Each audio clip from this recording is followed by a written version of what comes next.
Hello everyone. Today I would like to show you how to create a poll on WhatsApp. Let's have a look. First, open WhatsApp app. Make sure your WhatsApp app up to date. Open the conversation to create a poll. Now tap on the attach button.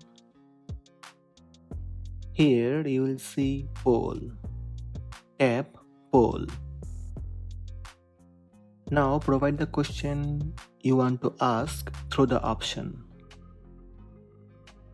Next, enter the poll options by tapping on the add button. You can add up to 12 options.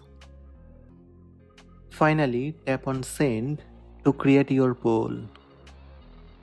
Choose the option you want to vote for and tap on them. To view poll details, tap view votes. So these are the steps to create poll on WhatsApp. Hope this video helped you. Please subscribe my channel by tap subscribe button. Also tap the bell icon to receive notifications about all new videos.